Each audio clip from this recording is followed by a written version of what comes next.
Hello बच्चों, 10th class science का revision class second यह है जिसमें हम लोग साइंस का ऑब्जेक्टिव क्वेश्चन और उसका डिस्कशन करने वाले हैं।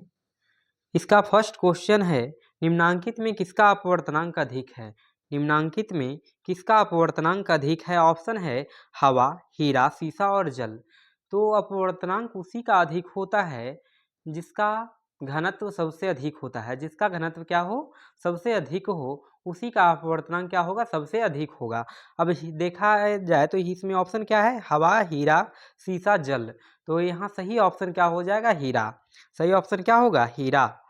अवतल दर्पण की फोकस दूरी होती है। अवतल दर्पण की फोकस दूरी होती है, कैसा होता है? तो हम लोग जानते हैं अवतल दर्पण में जो है फोकस क्या होती है, तो वक्रता त्रिज्या की आधी होती है। वक्रता त्रिज्या की आधी होती है। और यहाँ पर अगर देखेंगे तो फोकस जो है मुख्य रूप से क्या होता है, समानांतर आने वाली किरण जो है उसको जिस बिंदु से होकर जाती है परावर्तित किरणें, वहीं उसका क्या होती है, फोकस होती है। तो ये फोकस, चूंकि ये वक्र किधर की ओर है, अंदर की ओर है, परावर्तक सतह जो है किधर की ओर है, अंदर की ओर मुड़ी हुई है, इसलिए जो है इसका फोकस किधर की ओर हो जाती है, आगे की ओर। दर्पण के किस ओर होती है, आगे की ओर होती है, यानी परावर्तक सतह जो है उधर ही होती है जिधर वस्तु रखी हुई है। तो इसलिए जो है इसका फोकस दूरी किधर होती है, आगे होती है दर्पण के, और दर्पण के आगे होती है, इसलिए दर्पण से आगे मापी गई दूरियां हम लोग जानते हैं ऋणात्मक लेते हैं। दर्पण से आगे मापी गई दूरियां क्या लेते हैं, दूरी को ऋणात्मक लेते हैं, और दर्पण से पीछे जो मापी गई दूरी है उसको हम क्या लेते हैं, पॉजिटिव लेते हैं। यानी कि जो है जिस ओर से प्रकाश आ रही है, यानी कि आपतित प्रकाश की दिशा में मापी गई दूरी धनात्मक, और आपतित प्रकाश की विपरीत दिशा में मापी गई दूरी जो है क्या होगा, ऋणात्मक होगा। अगर प्रकाश जो है इधर से आ रही है तो इस कंडीशन में इधर की ओर जो मापेंगे हम लोग दूरी, वो क्या होगा, धनात्मक होगा, और जो विपरीत दिशा में मापेंगे वो क्या होगा, ऋणात्मक होगा। इसीलिए जो है अवतल दर्पण का फोकस दूरी क्या होती है, ऋणात्मक होती है। अगला क्वेश्चन है, किसी लेंस में मुख्य फोकस की संख्या कितनी होती है। तो लेंस में मुख्य फोकस की संख्या क्या होती है, 2 होती है। लेंस में मुख्य फोकस की संख्या कितनी होती है, 2 होती है। अगला क्वेश्चन है, दाढ़ी बनाने में कौन सा दर्पण उपयुक्त होता है। दाढ़ी बनाने में कौन सा दर्पण उपयुक्त होता है? तो देखिए, दाढ़ी बनाने में अवतल दर्पण का प्रयोग किया जाता है। और ये क्यों किया जाता है, क्योंकि हम लोग जानते हैं कि अवतल दर्पण में ध्रुव और फोकस के बीच रखी वस्तुओं का प्रतिबिंब सीधा बड़ा बनता है, सीधा और वस्तु से बड़ा बनता है, जिसके कारण चूंकि हम लोग जो है दाढ़ी बनाने में मिरर को नज़दीक रख करके देखते हैं, जिससे कि हमारा चेहरा स्पष्ट दिखाई देता है, और दाढ़ी बनाने में क्या होती है, सुविधा होती है। इसलिए हम किसका प्रयोग करते हैं, अवतल दर्पण की।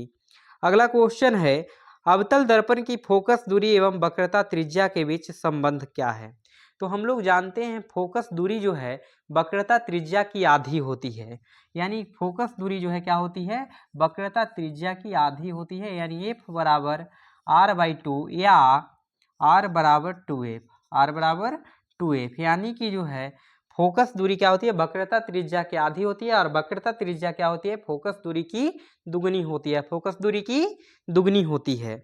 अगला क्वेश्चन है, निम्नलिखित में किस लेंस की को अभिसारी लेंस कहते हैं। किस लेंस को अभिसारी लेंस कहते हैं? तो अभिसारी लेंस किसको कहते हैं, उत्तल लेंस को कहते हैं। क्यों? क्योंकि समानांतर आने वाली जो किरण है उसको एक बिंदु पर क्या करता है, केंद्रित कर देता है, और केंद्रित कर देता है, अभिसारित करता है, इसलिए इसको क्या बोलते हैं, अभिसारी लेंस कहते हैं। अगला क्वेश्चन है, दृश्य प्रकाश में किस वर्ण का तरंगदैर्घ्य न्यूनतम होता है। यानी कि किसका तरंगदैर्घ्य सबसे कम होता है। तो हम लोग जो है एक ट्रिक पढ़े थे, बैजानी पिनाला, बैजानी पिनाला।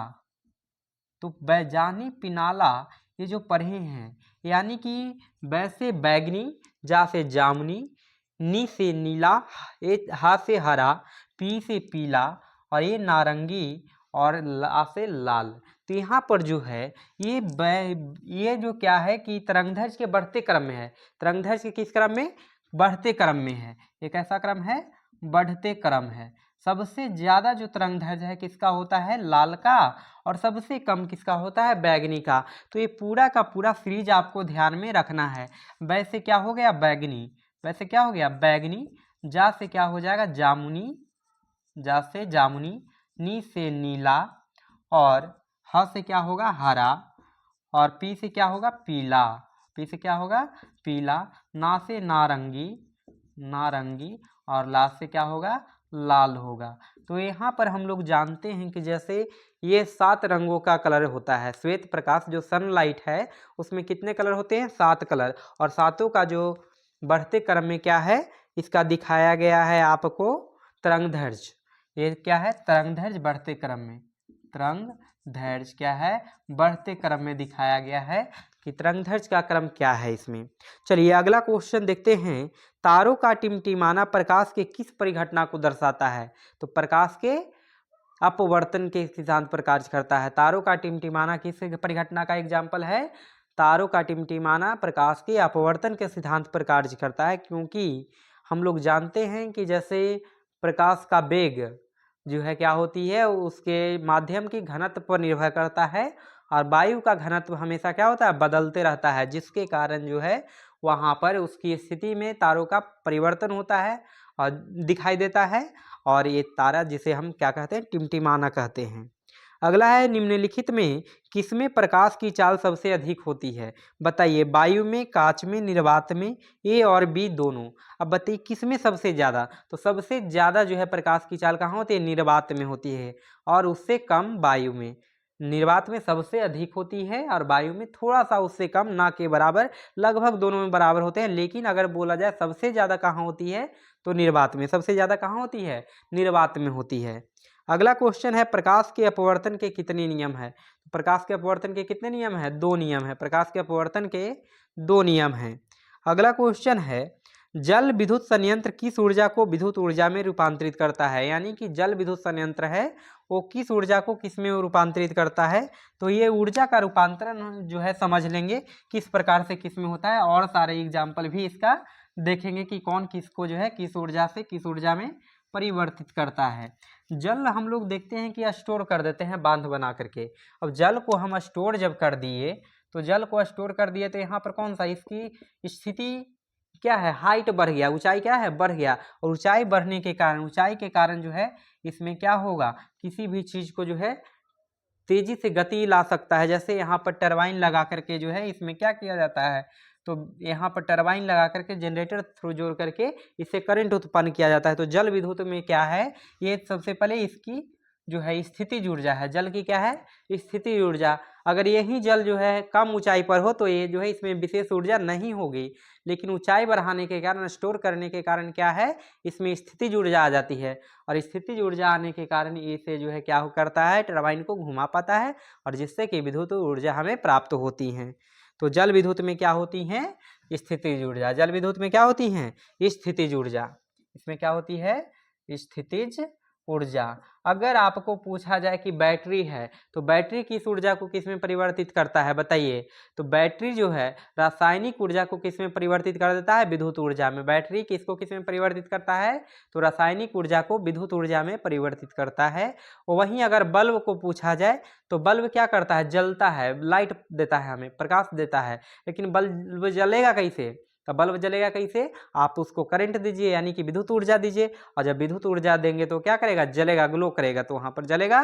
तो जलेगा तो कैसा ऊर्जा, तो वहाँ पर जो है विद्युत ऊर्जा से प्रकाश ऊर्जा में। और सोलर सेल अगर देखा जाए, तो सोलर सेल सोलर लाइट से जो है हमें, मतलब सनलाइट जिससे जो है क्या करता है, विद्युत ऊर्जा प्रदान करता है। तो सनलाइट टू विद्युत, ये ध्यान रखेंगे। अगला है, जलता हुआ मोमबत्ती बदलता है। तो मोमबत्ती में क्या है, रासायनिक ऊर्जा है, और रासायनिक जब जलता है तो उसे क्या, प्रकाश मिलती है। क्या मिलती है, प्रकाश। तो यानी रासायनिक ऊर्जा को किस में बदलता है, प्रकाश ऊर्जा में। अगला है, एक विद्युत सेल से धारा प्राप्त करने पर इसके सिरों के बीच विभवांतर का मान विद्युत वाहक बल की तुलना में क्या होती हैं। तो जब धारा की प्रवाह नहीं होता है, तो उस समय के जो विद्युत, जो उसका वोल्टेज है, उसको हम विद्युत वाहक बल बोलते हैं। उसको क्या बोलते हैं, विद्युत वाहक बल। तो जब धारा का प्रवाह हो जाएगा तो इसे क्या हो जाएगी, घट जाएगी, इससे क्या होगी, कम जाएगी। अगला है प्रतिरोध का मान बढ़ाने के लिए प्रतिरोधकों को किस क्रम में जोड़ा जाना चाहिए। तो पिछले क्लास में हम लोग भी देखे थे कि जब प्रतिरोध का मान बढ़ाना है, प्रतिरोध का मान क्या करना है, बढ़ाना है, और बढ़ाना है तो किस क्रम में जोड़ना होगा हमें, श्रेणी क्रम में। किस क्रम में, श्रेणी क्रम में। और जब हम पार्श्व क्रम यानी समानांतर क्रम में जोड़ते हैं ना, तो सबसे छोटा वाला जो प्रतिरोधक है उससे भी कम मान प्राप्त होता है। मतलब जो सबसे छोटा मान वाले प्रतिरोधक है उससे भी हमें कम मान प्राप्त होती हैं। अगला क्वेश्चन है विद्युत चुंबक बनाने के लिए प्रायः किस क्षण का प्रयोग होता है। तो हम लोग जानते हैं कि विद्युत जो चुंबक है उसको बनाने के लिए नर्म लोहा का जो है इस्तेमाल करते हैं, लेकिन अस्थाई चुंबक बनाने के लिए इस्पात का यूज करते हैं। अस्थाई चुंबक बनाने के लिए किसका यूज करते हैं, इस्पात का यूज करते हैं। अगला है उच्चतर ताप पर कौन सी प्रक्रिया पूरी की जाती है। नाभिकीय विखंडन, नाभिकीय संलयन, दोनों एवं ए बी दोनों, और इनमें से कोई नहीं। तो बताइए उच्च ऊर्जा पर जो है कौन सी प्रक्रिया पूरी की जाती है, नाभिकीय विखंडन, नाभिकीय संलयन। तो बताइए यहाँ पर क्या होता है, नाभिकीय विखंडन। नाभिकीय संलयन के थ्रू ऊर्जा हमें मिलती है, लेकिन नाभिकीय विखंडन की ऊर्जा देनी, लेकिन दोनों प्रक्रिया में क्या है, ऊर्जा होती है हाईएस्ट। तो यानी ए और बी दोनों हो जाएगा। अगला है सौर ऊर्जा को सीधे विद्युत में बदलने वाली युक्ति है। मतलब सौर ऊर्जा को कौन सीधे विद्युत ऊर्जा में बदलती है, बताइए। पहला है ऑप्शन सौर कुकर, सौर सेल, दोनों ए बी दोनों, और इनमें से कोई नहीं। तो हम लोग जानते हैं जैसे सौर कुकर क्या है, सूर्य की रोशनी को जो है वो हीट में कन्वर्ट करता है। किसमें, हीट में कन्वर्ट करता है, ना कि विद्युत में। तो यहाँ पर पूछा है कि विद्युत में कौन बदलेगा, तो सोलर सेल, कौन, सौर सेल बदलेगा किसमें, विद्युत ऊर्जा में। अगला है पवन विद्युत जनित्र में पवन की चाल कम से कम कितनी होना चाहिए। पवन की चाल कितना होना चाहिए, 15 किलोमीटर प्रति घंटा। कितना होना चाहिए, 15 किलोमीटर प्रति घंटा अगर हवा की चाल है तो पवन चक्की चल सकती है। पवन विद्युत जनित्र जो है वो क्या हो सकती है, वर्क कर सकती है। अगला क्वेश्चन है सेल का विद्युत वाहक बल, सेल का विद्युत वाहक बल क्या है। तो सेल द्वारा इकाई आवेश पर लगाया गया बल, सेल द्वारा इकाई आवेश पर किया गया कार्य, विभवांतर, और इनमें से कोई नहीं। तो विद्युत वाहक बल जो है एक प्रकार की क्या है, विभवांतर है। विद्युत वाहक बल क्या है, एक प्रकार की विभवांतर होता है। अगला है घरेलू परिपथ में मुख्य रूप से किसकी आपूर्ति होती है। जो घरेलू परिपथ है यानी कि विद्युत आपूर्ति होती है वो किस प्रकार के होती है। तो हमारे यहाँ जो घरों में बिजली आती है वो कैसा आता है, एसी करंट आता है, अल्टरनेटिंग करंट आता है। यानी कि जो है हमारे घर में आने वाले बिजली कैसा है, तो अल्टरनेटिंग करंट है, एसी करंट है। और बैटरी द्वारा कैसी करंट मिलता है, डीसी मिलता है, डायरेक्ट करंट मिलता है। अगला है वर्ण विक्षेपण असंभव है। मतलब बताइए किस कंडीशन में वर्ण विक्षेपण नहीं होगा, असंभव है। कहाँ पर, कांच में, निर्वात में, जल में, फाइबर में, कहाँ वर्ण विक्षेपण असंभव है। तो वर्ण विक्षेपण होने के लिए क्या चाहिए, माध्यम होने चाहिए। वर्ण विक्षेपण होने के लिए क्या चाहिए, माध्यम होने चाहिए। और निर्वात में कोई माध्यम नहीं है, निर्वात में कोई माध्यम नहीं है, और नहीं है इसलिए निर्वात में वर्ण विक्षेपण संभव नहीं है। वायु में रखा एक कांच का प्रिज्म आपतित किरण को मोड़ देता है। वायु में रखा जो प्रिज्म है वो आपतित किरण को मोड़ देता है, किधर की ओर, ऊपर की ओर, नीचे की ओर, आधार से दूर, आधार की ओर। तो प्रिज्म जो है, तो प्रिज्म क्या करता है, इस पर आने वाला किरणों को यहाँ पर क्या करता है, आधार की ओर मोड़ देता है। इस पर आने वाली किरणों को आधार की ओर क्या करता है, मोड़ देता है। आधार इसको कहते हैं, तो आधार की ओर क्या करता है, मोड़ देता है। ऑप्शन डी सही हो जाएगा, आधार की ओर।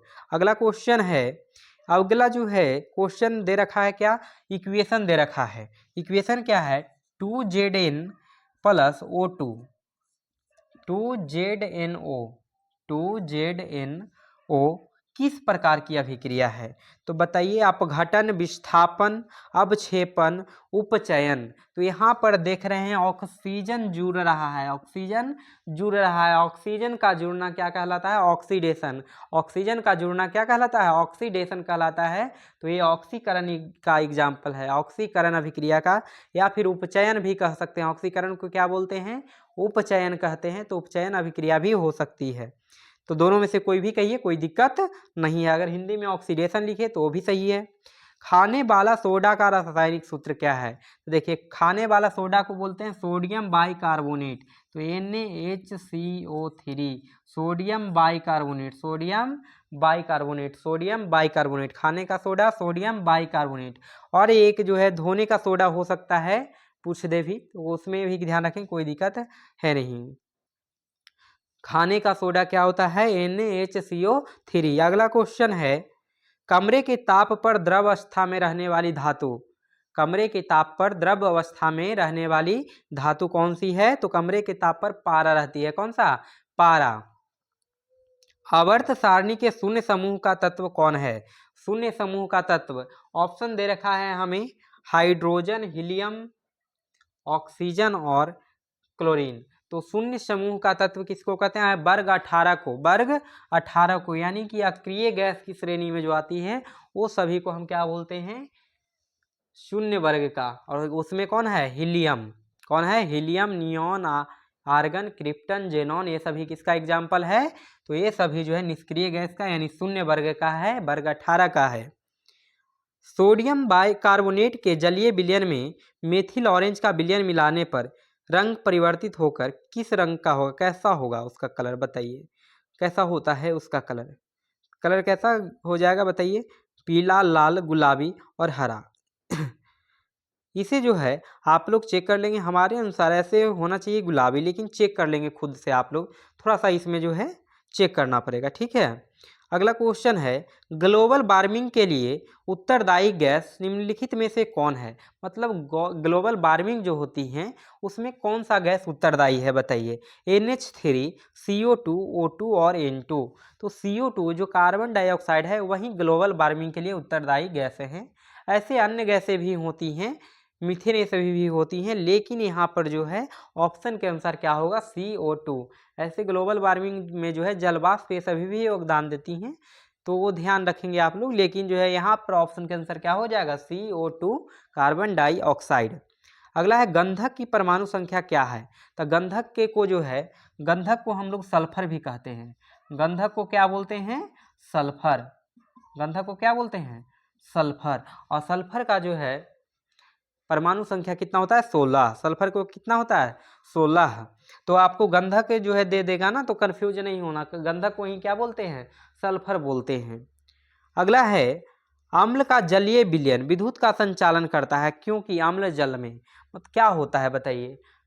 अम्ल का जो है जलीय विलयन क्या करता है? विद्युत का संचालन, मतलब उसे जो है करंट देंगे ना तो क्रॉस कर जाएगा, क्रॉस कर जाएगा, इसका मतलब क्या है उसमें? तो आयनित होता है, अविलेय होता है, विलेय होता है। तो देखो विलेय और अविलेय होने से कोई मतलब नहीं वहाँ पर है बाबू। वहाँ पर समस्या क्या है? उसमें जो है टूटना चाहिए, किसमें? आयन में। किसमें टूटना चाहिए? आयन में। जब तक आयन में टूटेगा नहीं तब तक जो है वो विद्युत का संचालन नहीं करेगी। जब तक जो है आपको पता है, जैसे शुद्ध जल जो है उसमें क्या होती है? विद्युत का संचालन नहीं होती। शुद्ध जल जो होता है उसमें विद्युत का संचालन नहीं होता है, लेकिन अगर वहीं जो है उसमें थोड़ा सा नमक की मात्रा डाल दिया जाए तो आपको पता है नमक कैसा? NaCl जो है कैसा? आयनिक यौगिक वहाँ पर है, और आयनिक यौगिक जो है आयन में टूट जाते हैं, और आयन में टूट जाते हैं तो क्या? विद्युत का संचालन करने लगेगी। क्लियर? चलिए आगे क्वेश्चन देखते हैं। यहाँ तक किसी को कोई दिक्कत नहीं हुआ होगा? चलिए आगे देखते हैं। कहा है अधिकतर धातुओं के ऑक्साइड, तो आपको ध्यान रखना है बाबू, धातु का ऑक्साइड, धातु का ऑक्साइड, धातु का ऑक्साइड कैसा होता है? इसमें अम्लीय नेचर का। धातु का ऑक्साइड कैसा होता है? एक सेकेंड। धातु का ऑक्साइड जो है कैसा? क्षारीय होता है, सॉरी, धातु का ऑक्साइड कैसा होता है? क्षारीय होता है। धातु का ऑक्साइड क्षारीय होता है। और अधातु का ऑक्साइड, अधातु का ऑक्साइड अम्लीय होता है। अधातु का ऑक्साइड कैसा होता है? अम्लीय होता है, अम्लीय। धातु का ऑक्साइड कैसा होता है? अम्लीय होता है। और धातु का ऑक्साइड क्षारीय और अधातु का अम्लीय। धातु का क्षारीय और अधातु का कैसा? अम्लीय होता है।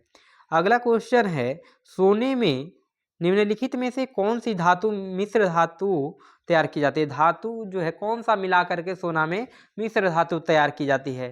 तो आपको पता है जो 24 कैरेट सोना होता है यानी शुद्ध सोना, ये भी क्वेश्चन पूछा जाता है बार बार, शुद्ध सोना कितने कैरेट का होता है?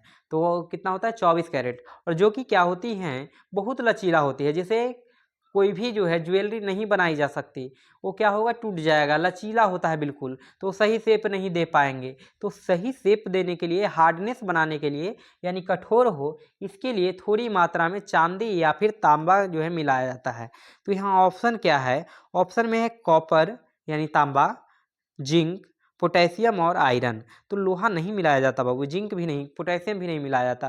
क्या मिलाया जाता है? कॉपर मिलाया जाता है। अगर चांदी भी रहता तो वो भी करेक्ट होता, क्योंकि कॉपर भी मिलाया जाता है और चांदी भी मिलाया जाता है, मतलब जो यहाँ पर तांबा है या फिर चांदी है तो वो सभी का मिश्रण किया जाता है उसमें।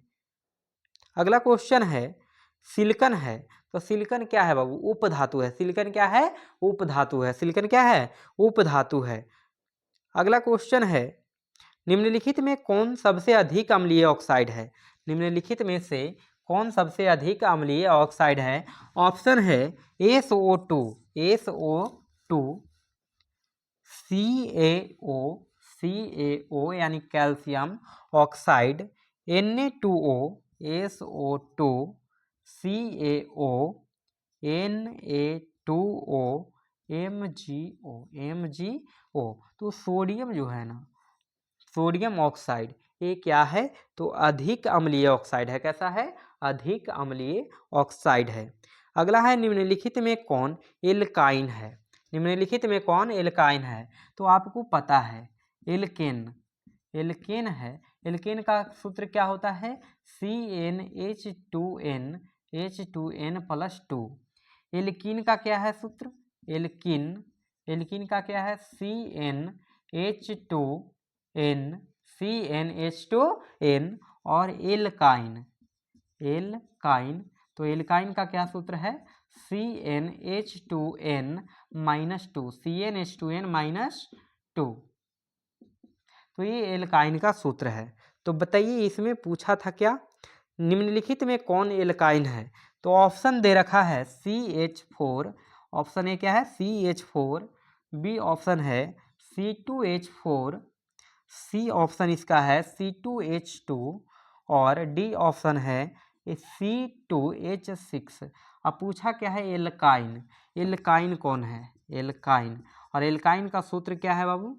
CnH2n-2। तो हम पता कैसे करेंगे? तो कार्बन की संख्या जो दे रखा है उसको दुगना करके देखेंगे कि जो है उससे 2 ज़्यादा है कि दुगना ही है या 2 कम है। तो यहाँ पर अगर देखें तो कार्बन की संख्या 1 है, तो 1 × 2 करेंगे तो 2, और 2 + 2 4, यानी कि जो है ये किसका है? एल्केन का है। यहाँ पर क्या है? C2H4, 2 दूनी 4, यानी कितना है? दुगना है। और दुगना है तो क्या होगा? एल्कीन होगा। दुगना है तो क्या होगा? एल्कीन होगा, एल्कीन होगा यहाँ पर। और C2H6 क्या होगा? तो 2 दूनी 4 और 2 6, यहाँ पर क्या हो जाएगा? ये एल्केन हो जाएगा। डी क्या है? एल्केन हो जाएगा। ये क्या है? C2H2। तो यहाँ पर देख रहे हैं कि 2 × 2 करेंगे तो 4, 4 - 2 क्या हो जाएगा? 2। तो ऑप्शन कौन सा हो जाएगा? C2H2 किसका? एल्काइन का होगा। C2H2 किसका होगा? एल्काइन का होगा। C2H2 किसका हो जाएगा? एल्काइन का हो जाएगा। अगला क्वेश्चन है, बताइए इसका क्या नाम होगा? अगला जो क्वेश्चन है यहाँ पर पूछा है कि इसका IUPAC नेम क्या होगा? IUPAC नेम क्या होगा? हम यहाँ पर जो है इसका सूत्र यौगिका लिख देते हैं, जिससे कि आप लोग आसानी से बता पाएंगे, क्योंकि इसे बोलने से जो है आपको बेहतर होगा कि यहाँ पर लिखकर दिखा दिया जाए। तो CH3O C2H5, क्योंकि देखने से दिमाग में आपको ये चीज़ें आ सकता है। तो यहाँ पर देखिए सबसे पहले ग्रुप केकर है? बताइए केकर है? ईथर का है। किसका है? ईथर का है। और यहाँ पर जो है इसमें देखेंगे तो इसमें आपको पता है ये जो कम है वो किसका? एल्किल का पार्ट बनता है और ये एल्केन का पार्ट बनता है। तो यहाँ पर जो है क्या होगा? Methoxy ethane, methoxy ethane. इसका नाम क्या हो जाएगा? Methoxy ethane. इसका नाम क्या हो जाएगा? Methoxy ethane, methoxy ethane. Methoxy ethane. आप ही इस पीडीएफ को जो है देख सकते हैं। ये 2024 का जो है ना मॉडल पेपर है, 2024 के बोर्ड द्वारा जो जारी किया गया मॉडल पेपर है वो वही है, कोई अलग से क्वेश्चन नहीं है आपका। तो ये सभी क्वेश्चन किसका है, 2024 का मॉडल पेपर का है। ठीक है, आप उस पीडीएफ से रिवाइज भी कर सकते हैं। अगला क्वेश्चन है, निम्न में से कौन यौगिक ईंधन के रूप में इस्तेमाल किया जाता है। बताइए कौन सा यौगिक है जो ईंधन के रूप में इस्तेमाल किया जाता है। प्रोपेनॉल, एथेनोइक अम्ल, एथेनॉल। तो ईंधन के रूप में किसका यूज किया जाता है, एथेनॉल का। किसका, एथेनॉल। आप लोग जो सुने होंगे कि आजकल पेट्रोल में जो है किसका मात्रा मिलाया जा रहा है, एथेनॉल को मिक्स किया जा रहा है। कुछ परसेंट जो है एथेनॉल को मिक्स किया जा रहा है। अगला है, ऐसे भी हम लोग जानते हैं एथेनॉल जो अल्कोहल है ना, अल्कोहल वर्ग का है। एथेनॉल किसका है, अल्कोहल है। तो अल्कोहल को जो है आप जो है अगर जलाइएगा उसको तो उसमें आग पकड़ लेगा आसानी से।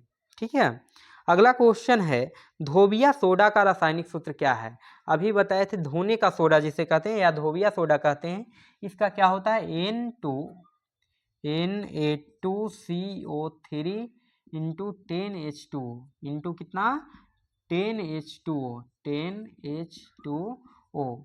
आपको ध्यान देना, धोने के सोडा। अब धोने के लिए क्या चाहिए, पानी चाहिए। धोने के लिए क्या चाहिए, पानी चाहिए। कितना, 10 बाल्टी इसको चाहिए। कितना चाहिए, 10 बाल्टी। मतलब कहने का मतलब ये है कि 10 गो अणु जो है किसका होना चाहिए, जल का होना चाहिए। तो Na2 into 10H2, Na2CO3 into 10H2, Na2CO3 into 10H2, यानी जिसमें ही लगल रहेगा ध्यान रखिएगा, सोडियम कार्बोनेट तो होगा ही, साथ में 10H2O भी होगा।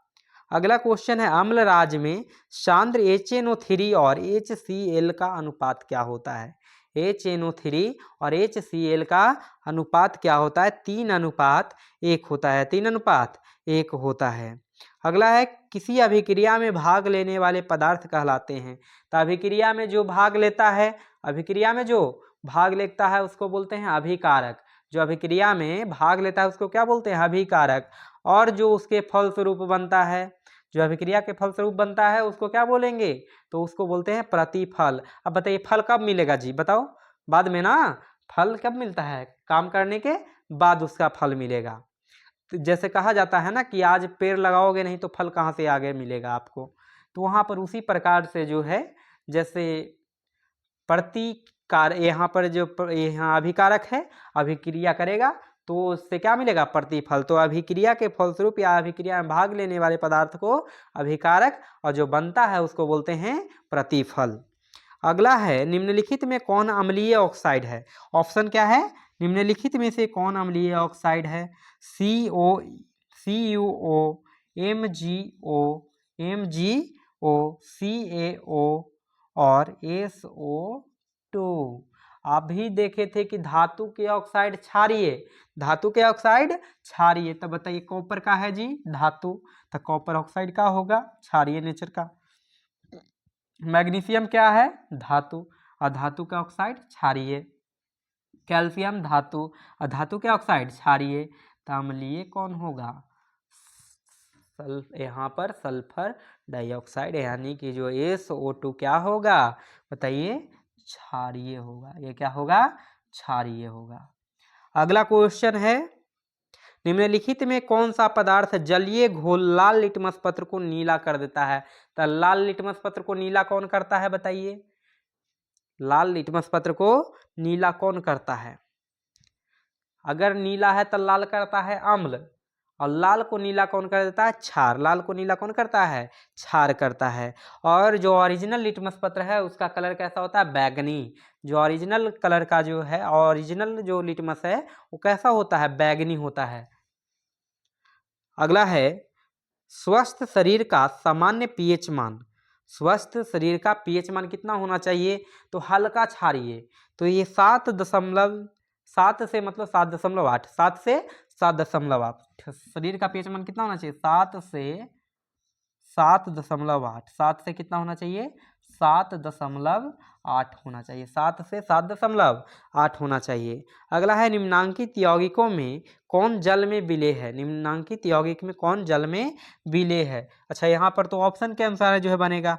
पहला दिया है carbon disulphide, carbon disulphide, carbon disulphide, disulphide, carbon disulphide. और सेकेंड ऑप्शन है बेंजीन, बेंजीन, मेथेन, मेथिन और ग्लूकोज। बताइए जी, ग्लूकोज घोल घोल के पीते हैं तो घुलनशील है तब ना घोलते हैं।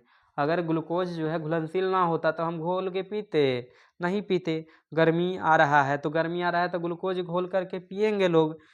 ये चूंकि जो है ग्लूकोज क्या है? घुलनशील है। बाकी सब क्या है? ये जो है घुलनशील नहीं है। यही पूछा था कि इनमें कौन घुलनशील है, तो यहाँ ग्लूकोज रहेगा तो कोई कन्फ्यूजन है नहीं, और एग्जाम में ग्लूकोज ही देता है तो वहाँ पर आप आसानी से कर सकते हो। अगला क्वेश्चन है निम्नांकित में कौन अम्लगम है? अम्लगम जहाँ कहेगा बाबू वहाँ पर Hg को खोजना है। CuSN, CuSN, NaHg, NaHg, CuZn, CuZn और PbSN। अमलगम कौन होता है? ये पारा जो है अमलगम सोडियम के साथ मिलकर के बनाता है। अगला है निम्नांकित में कौन सी धातु जिंक सल्फेट के विलयन से जिंक को विस्थापित कर देगा? तब एकरा में खोजिए कौन जिंक से ज़्यादा क्रियाशील है। ऑप्शन है टाइटेनियम, प्लैटिनम, कॉपर, एल्युमिनियम। तो जिंक से ज़्यादा क्रियाशील कौन है इसमें से? कॉपर। और कॉपर क्या कर देगा? जिंक को प्रतिस्थापित कर देगा, जिंक को प्रतिस्थापित कर लेगा और ये क्या बना लेगा? तो कॉपर सल्फेट बना लेगा। क्या बनाएगा? कॉपर सल्फेट बना लेगा। अगला है ऑक्सीजन युक्त रक्त को हृदय से शरीर के विभिन्न भागों में ले जाने वाली रक्त वाहिनी क्या कहलाती है? जो ऑक्सीजन युक्त रक्त है, जैसे एक थोड़ा सा छोटा सा डायग्राम के थ्रू आप समझ सकते हैं, और क्लास थोड़ा लंबा होगा तो इससे परेशान नहीं होना है। आप step by step total class को देखेंगे, आपको अच्छा खासा जो है रिवाइज इसमें क्लास में हो जाएगा आसानी से। जैसे एक डायग्राम के थ्रू आप समझ सकते हैं। जैसे ये फेफड़ा है, मान लिया जाए ये क्या है? फेफड़ा है, और यहाँ पर जो है ये हृदय है। ये क्या है? हृदय है। और ये हमारा शरीर है। ये क्या है? शरीर है। तो आपको पता है यहाँ से जो फेफड़ा से हृदय में जो आता है रक्त वाहिनी, वो क्या होता है बताइए? तो ये जो है फुफ्फुस, फुफ्फुस सिरा, फुफ्फुस सिरा, फुफ्फुस सिरा होता है, फुफ्फुस सिरा, जिसके द्वारा फेफड़ा से रक्त कहाँ आता है? हृदय में। और हृदय से जो है रक्त जो शरीर के विभिन्न भागों में ले जाता है, और इसमें ध्यान रखेंगे ऑक्सीजन उपस्थित रहता है, और यही ऑक्सीजन युक्त रक्त जो है किसके द्वारा? महाधमनी, महाधमनी के द्वारा, महाधमनी के द्वारा कहाँ जाता है? हमारे शरीर के विभिन्न भागों में जाता है, और फिर विभिन्न भागों से जो है यहाँ कार्बन डाइऑक्साइड उपस्थित होता है, और ये जो है महाशिरा के द्वारा, किसके द्वारा? महाशिरा के द्वारा हृदय तक पहुँचता है, और हृदय से पुनः ये फेफड़ा तक किसके द्वारा जाता है? तो ये जाता है फुफ्फुस धमनी के द्वारा, फुफ्फुस धमनी के द्वारा। और आप जानते हो जो फुफ्फुस धमनी है और फुफ्फुस सिरा है अपवाद है। क्या? जैसे धमनी जो है क्या करता है? शुद्ध रक्त को ले जाता है, यानी ऑक्सीजन युक्त रक्त को ले जाता है, जबकि सिरा जो है क्या करता है? अशुद्ध रक्त को। लेकिन फुफ्फुस सिरा शुद्ध रक्त को लाता है फेफड़ा से, कहाँ? हृदय में। और फुफ्फुस धमनी जो क्या करता है? हृदय से अशुद्ध रक्त को कहाँ तक? फेफड़ा तक पुनः पहुँचाता है। क्लियर हो गया होगा। अगला क्वेश्चन है रक्त के हल्के पीले रंग के चिपचिपे द्रव को क्या बोलते हैं? उसको क्या बोलते हैं? प्लाज्मा। उसको क्या बोलते हैं? प्लाज्मा बोलते हैं। अगला क्वेश्चन है किन पौधों के पत्तियों पर स्टोमाटा अनुपस्थित होते हैं? कि कौन पत्ती है जेकर पौधा जो कौन सा जो है पौधा है जिसके पत्तियों पर स्टोमाटा अनुपस्थित होते हैं? जीरोफाइटस, जलमग्न हाइड्रोफाइटस, एंजियोस्पर्म और इनमें से कोई नहीं। तो जलमग्न हाइड्रोफाइटस पर क्या होती हैं? अनुपस्थित होती हैं। किण्वन क्रिया पाई जाती है। किण्वन की क्रिया किसमें पाई जाती है बताइए? ऑप्शन है ईस्ट हाइड्रा अमीबा। किसमें पाई जाती है? ईस्ट में। किण्वन की क्रिया किसमें पाई जाती है? ईस्ट में पाई जाती है। पूर्ण विकसित अंडाशय कहलाता है। पूर्ण विकसित जो अंडाशय है उसको क्या बोलते हैं? बीज, फल, बीजांड, इनमें से कोई नहीं। तो उसको क्या बोलते हैं? बीज बोलते हैं। अगला है, सॉरी, उसको फल बोलते हैं। पूर्ण विकसित जो अंडाशय है उसको क्या बनते हैं? फल बोल देते हैं। ग्लूकोज का रासायनिक सूत्र, ग्लूकोज का जो है रासायनिक सूत्र क्या होता है? C6H12O6, C6H12O6। और चीनी को भी साथ में ध्यान रखेंगे तो चीनी का क्या होता है? C12H22 और O11। ये किसका है? चीनी का है। अरे किसका है? ग्लूकोज का है। ग्लूकोज का क्या है? C6H12O6। अगला क्वेश्चन है, अब थोड़ा फास्ट में करेंगे, काफ़ी समय लग गया है। अगला है, निम्नलिखित में किसे पौधे का प्रकाश संश्लेषी इकाई कहते हैं? तो प्रकाश संश्लेषी इकाई अगर पूछा जाए तो क्लोरोप्लास्ट। प्रकाश संश्लेषी इकाई पूछा जाए तो कौन है? क्लोरोप्लास्ट। अगला है, प्रकृति में ऑक्सीजन का संतुलन कैसे बना रहता है? प्रकृति में ऑक्सीजन का संतुलन कैसे बना रहता है? संयोजन क्रिया द्वारा, प्रकाश संश्लेषण द्वारा, अपघटन द्वारा। तो ऑक्सीजन का जो है कह सकते हैं कि संतुलन कैसे बना रहता है? प्रकाश संश्लेषण के द्वारा, क्योंकि प्रकाश संश्लेषण में कार्बन डाइऑक्साइड का यूज होता है और ऑक्सीजन उसे रिलीज होता है। भोजन के पाचन में निम्नलिखित में से किस रस की भूमिका होती है? पीतरस, अग्नाशय, आतरस, सभी। तो ये सभी का जो है इसमें भूमिका विशेष होती है। ट्रिप्सिन नामक एंजाइम जो है पाया जाता है, कहाँ पाया जाता है?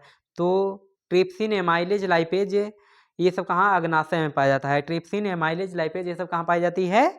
तो अग्नाशय में। आहार नाल का सबसे लंबा भाग, आहार नाल का सबसे लंबा भाग कौन होता है? छोटी आंत। आहार नाल का सबसे लंबा भाग क्या होता है? छोटी आंत। और भोजन का पाचन भी कंप्लीट कहाँ होता है? छोटी आंत। और छोटी आंत के भी कहाँ? इलियम भाग में। किस भाग में? इलियम भाग में होता है। मनुष्य में पाचन क्रिया आरंभ कहाँ से होती है? तो मनुष्य में जो पाचन की क्रिया है वो कहाँ से आरंभ होती है? मुख से। भोजन की पाचन की क्रिया कहाँ से आरंभ होती है? मुख से आरंभ होती है। निम्नलिखित में कौन वसा के पाचन में सहायक होता है? बताइए, वसा के पाचन में कौन? लाइपेज। वसा के पाचन में कौन सा? लाइपेज। ग्लूकोलाइसिस की प्रक्रिया संपन्न होती है कहाँ? एक कोशिका द्रव में। ग्लूकोलाइसिस की प्रक्रिया कहाँ होती है संपन्न? कोशिका द्रव में। ओजोन परत है, कैसा है बाबू बताइए? हानिकारक है, ऑप्शन दे रखा है, हानिकारक है, उच्च ताप पर लाभदायी है, लाभदायी है, इनमें से कोई नहीं। तो हम लोग जानते हैं कि जैसे ओजोन परत काम क्या करता है, आप खुद बताओगे कि हानिकारक है या फायदा है। अब जैसे ये क्या करता है कि जो पराबैंगनी किरणें आती हैं सूर्य से, उसको क्या करता है? वो रोक लेता है और पृथ्वी पर आने से रोकता है। वो ओजोन परत जो है क्या करता है? तो सूर्य के प्रकाश में उपस्थित पराबैंगनी किरणों को पृथ्वी तक पहुंचने से रोकती है। और पृथ्वी पर अगर ना रोके हो ओजोन परत तो क्या करेगा? हमें त्वचा कैंसर हो जाएगा। हमें क्या होगी? त्वचा कैंसर होगा। और यही जो है बताइए, अब इसे जो है त्वचा कैंसर से हमें क्या करता है? बचाता है कौन? ओजोन परत, जिसका फॉर्मूला क्या होता है? O3 होता है। क्या होता है? O3 होता है। ठीक है। अगला क्वेश्चन है, इसलिए क्या हो गया? लाभदायी हो गया। निम्नलिखित में कौन फूल में नर प्रजनन अंग है? तो नर प्रजनन अंग कौन होता है? पुंकेसर। कौन होता है? पुंकेसर। अगला है, इथाइल अल्कोहल किस प्रकार के श्वसन से बनता है? इथाइल अल्कोहल, तो आपको पता है कि जब ऑक्सीजन पूरी मात्रा में ना मिलता है तो उस कंडीशन में क्या बनता है? इथाइल अल्कोहल बनता है। अब तो ऑप्शन है वायवीय, अवायवीय, किण्वन। तो कैसा? अवायवीय श्वसन की क्रिया में क्या बनती है? Ethyl alcohol. अवायवीय श्वसन की क्रिया में क्या बनती है? Ethyl alcohol. अगला क्वेश्चन है, रक्त में उपस्थित कौन सी कणिकाएं श्वसन गैसों के परिवहन में भाग लेती है?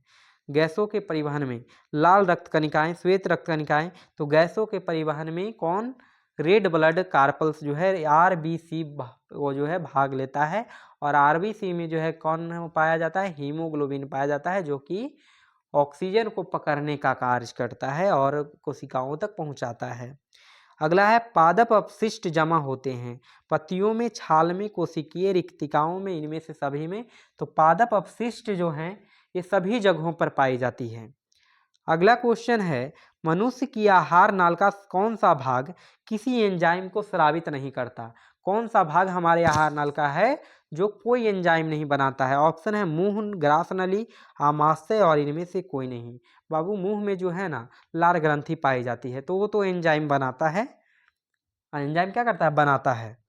आमाशय भी बहुत प्रकार के एंजाइम बनाते हैं, लेकिन ग्रास नली जो है, फूड पाइप जिसको कहते हैं, वो जो है हमें मुख्य गुहा को जो है जोड़ता है किससे? आमाशय से जोड़ता है, और उसमें कोई भी जो है एंजाइम नहीं पाया जाता, कोई भी पाचन की क्रिया नहीं होती है। तो आपको पूछा जाए कि आहार नाल के किस भाग में पाचन की क्रिया नहीं होती है, तो भी फूड पाइप होगा, यानी ग्रास नली ही होगी, और इसमें कोई भी एंजाइम भी नहीं पाई जाती है। अगला क्वेश्चन है, और इसमें जो है भोजन किस विधि से जाता है? क्रमानुकुंचन। जो फूड पाइप है यानी कि जो है ग्रास नली है, इसमें भोजन किस विधि से जाता है? क्रमानुकुंचन गति से, जो विधि से जाता है भोजन, जिसमें क्या है कि जैसे पहले जो है ये पाइप पचकेगा, फिर फैलेगा, फिर पचकेगा। जैसे हम लोग कोलगेट को जो है ना दबा दबा करके जब खत्म होता है तो उसको आगे की ओर बढ़ाते हैं, तो उसी प्रकार से जो है जाता है। नहीं तो जो है अगर वो ऐसा ना रहता तो हम भोजन यहाँ डालते मुख में और सीधे जाकर ढाई सीना कहाँ गिर जाता? पेट में गिर जाता, तो हमें क्या कर समस्या होती। तो वो चीज़ ना होकर के हमारे जो सिस्टम में जो है क्या क्रमानुकुंचन गति पाया जाता है। अगला है, कौन सा हार्मोन पौधों की वृद्धि से संबंधित नहीं है? ऑक्जिन, जिबरेलिन, साइटोकाइनिन और एब्सिसिक एसिड। तो एब्सिसिक एसिड के छिड़काव के कारण पौधों में वृद्धि क्या होती है? रुक जाती है। पौधों में वृद्धि रुक जाती है, यानी वृद्धि से संबंधित ये नहीं है। मानव हृदय किस तंत्र का भाग है? मानव हृदय जो है किस तंत्र का भाग है? तो मानव हृदय परिवहन तंत्र का भाग है। किसका भाग है? परिवहन तंत्र का। और मानव हृदय में जो है कितने चैम्बर, कितने बेस्म पाए जाते हैं? तो हम लोग के हृदय में कितने बेस्म? 4 बेस्म होते हैं। आपको पता है, दायां आलिंद, बायां आलिंद, दायां निलय, बायां निलय, 4 बेस्म होते हैं। 4 कोष्ठक भी कह सकते हैं। कोष्ठक कितना होते हैं? 4 होते हैं। अगला है, जीव विज्ञान की वह शाखा जो गुणों के वंशानुक्रम के अध्ययन से संबंधित है, तो उसको क्या बोलते हैं? अनुवांशिकी। उसको क्या बोलते हैं? अनुवांशिकी बोलते हैं। श्वसन क्रिया में निम्नलिखित में से किस गैस को ग्रहण किया जाता है? श्वसन क्रिया में हम लोग किस गैस को ग्रहण करते हैं बताइए? तो श्वसन क्रिया में कौन सी गैस? ऑक्सीजन। किसको ग्रहण करते हैं? ऑक्सीजन। और छोड़ते हैं किसको? कार्बन डाइऑक्साइड को। छोड़ते किसको हैं? कार्बन डाइऑक्साइड को। ग्लूकोज में कार्बन के कितने परमाणु होते हैं? अगला क्वेश्चन क्या है? ग्लूकोज में कार्बन के कितने परमाणु? तो बताइए, सूत्र लिखा हुआ है जी। कार्बन के कितने परमाणु? 6 होते हैं। कार्बन के कितने परमाणु? 6। हाइड्रोजन के कितने? 2, सॉरी 12। इसमें हाइड्रोजन के कितने होते हैं? C6H12, वो 6 होता है। सॉरी, यहाँ पर एक गलती लिखा गया, वो 6 होता है। ओ 6 होता है। C6H12 O6 होता है। यानी कि जो है कार्बन के कितने? 6, हाइड्रोजन 12, और ऑक्सीजन के कितना? 6 होता है। ऑक्सीजन के 6 होता है। अगला क्वेश्चन है, लास्ट क्वेश्चन, 80 नंबर क्वेश्चन है, मस्तिष्क में अनैच्छिक क्रियाओं का नियंत्रण केंद्र अवस्थित है। बताइए, अनैच्छिक क्रिया को कौन नियंत्रित करता है? अनैच्छिक क्रिया मेडुला, अग्र मस्तिष्क, मध्य मस्तिष्क और पश्च मस्तिष्क। तो ये जो है ना अनैच्छिक क्रिया, जैसे हृदय का धड़कना, ये सभी किस में कंट्रोल होता है बताइए? तो ये सभी जो कंट्रोल करता है अनैच्छिक क्रिया को, कौन सा? पश्च मस्तिष्क करता है। कौन सा? पश्च मस्तिष्क के कार्य को करता है। अनैच्छिक क्रिया को कौन सा? पश्च मस्तिष्क करता है। क्लियर? इस प्रकार से हमारा 80 क्वेश्चन कंप्लीट हो गया। और ये अगले वीडियो में हम लोग जो है साइंस का 3rd जो आएगा क्लास, उसमें हम लोग अगले टाइप के क्वेश्चंस को करेंगे। अगर वीडियो अच्छा लगा है तो लाइक करें, और चैनल पर नए हैं तो सब्सक्राइब कर लेंगे, और दोस्तों के पास शेयर कर देंगे, जिससे कि जो है ज़्यादा से ज़्यादा स्टूडेंट्स के पास ये अभी एग्ज़ाम टाइम में वीडियो पहुंच पाए। आज के लिए इतना ही। जय हिंद।